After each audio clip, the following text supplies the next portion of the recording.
I'm Terry Baskin and my son is Graham. Graham is 23. He's in his third year at Carleton University in Ottawa. We live in Uxbridge, so that's about a 4.5 hour drive from Ottawa. And so that's where he's going to school.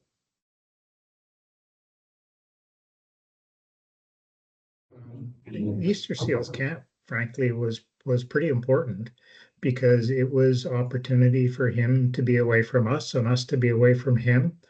And we all learned that was possible with the right supports in place.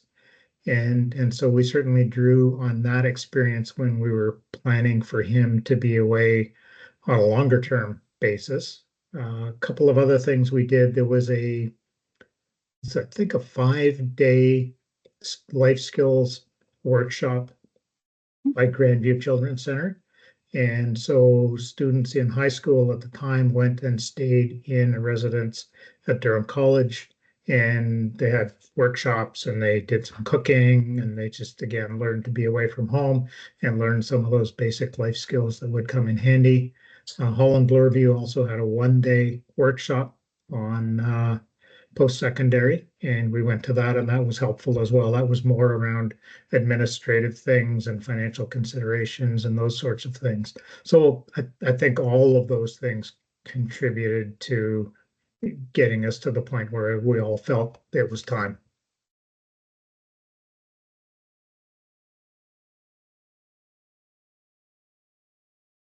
Camp, for example, he was 11 the first time he went. We weren't certainly weren't thinking about university at that point in time. We just knew it would be a good experience for him and a lot of fun. And it was really afterwards that we all realized that those camp experiences were helpful. We probably started looking at it in earnest around grade 10 or 11. His first year of university was just after COVID. It was 2021. So the universities were kind of semi-open. They weren't really fully open. And so he didn't want to go in that environment. So what he ended up doing for his first year was taking online courses and living at home. And that turned out to be really good because he learned to be a university student and do university work before or separately from learning to live away from home full time and that whole transition. So it kind of turned it into two pieces. One was becoming a university student, and then the next year he went away. He already knew he could do the work. He was comfortable with the academics, and then he could deal with the transition of being away from home and learning all of those skills. So we weren't thrilled about it at the time, but in retrospect, I think it really made the transition a lot better and a lot more manageable. He moved into residence and he's still in residence and he hopes to be in residence until he graduates.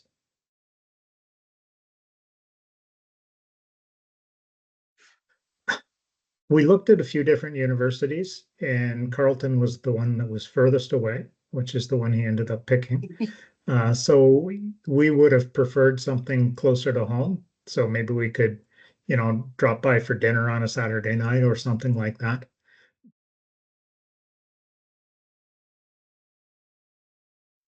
Yeah, we went to we had 3 visits planned ahead, contacted the school ahead of time, made sure we had some appointments with different people, toured around the campus and had a pretty thorough visit. And of course, we learned things on the first visit that helped us ask better questions on subsequent visits.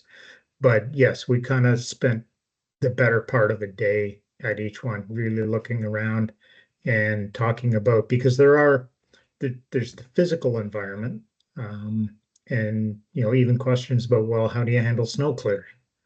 Um, those kinds of details to him mattered. But then there's also the academic environment. How will I take exams? What about note taking? How does that work? What are my options? What technologies do you have available? What human supports do you have available? I think it's really important to be thorough with the questions and to really understand your students' needs.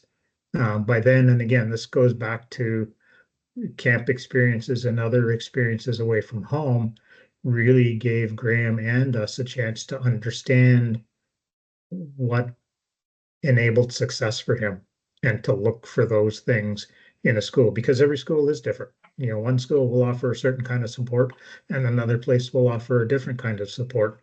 And every student is unique in their needs. So you really do need to try to find the one that fits you best.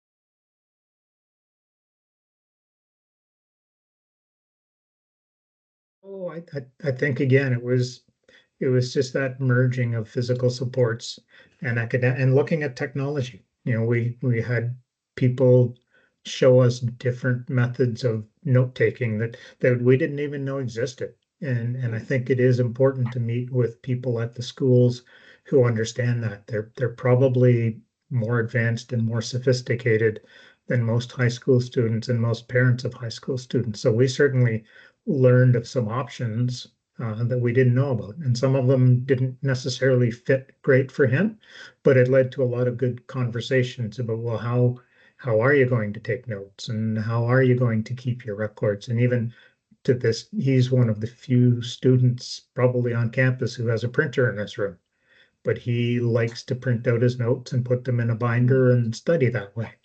So just trying to customize the environment to his preferred ways of doing things.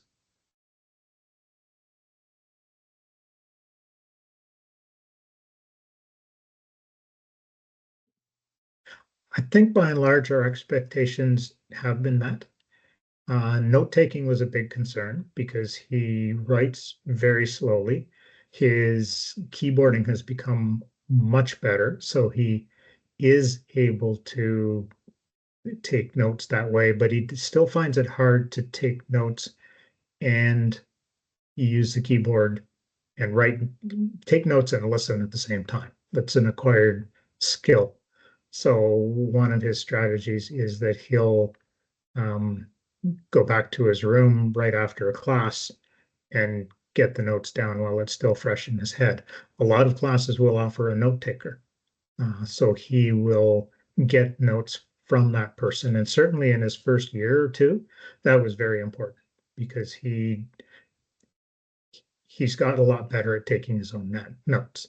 So he doesn't need that support as much as he did when he first went to school. But at that time, that was really important that there was someone who could take notes and with permission of the prof, and that person would hand the notes over to Graham, and he'd have a good set of notes that he could work from.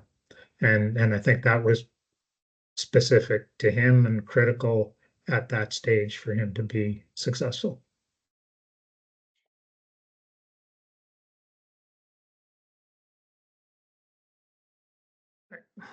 I think the starting early is so important. We set up an RESP right away. And if you do that and you're diligent about it, it's surprising how much is there when you need it. Now we also have the advantage we only have one child. Putting three through post-secondary at the same time is a lot different than trying to put one through. So I think the biggest thing for us was planning ahead, having that option available, and a little bit of a surprise was the number of scholarships that are out there. Easter Seals again has a great scholarship program for post-secondary, and we've found, and it doesn't mean you're going to get them all, but there are scholarships specifically for students with disabilities. So at least that's there. You're not always going to be successful, but look ahead.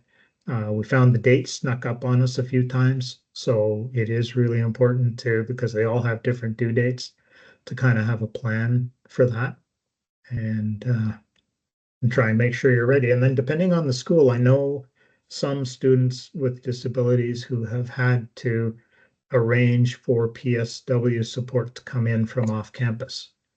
And I suspect sometimes that's at a cost. I don't know details, but those kinds of things certainly you want to look at ahead of time and make sure you're not getting surprises in that regard.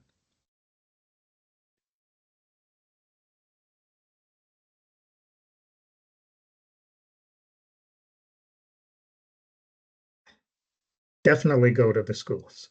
I mean, if there's one thing that's super important, it's to go to the schools.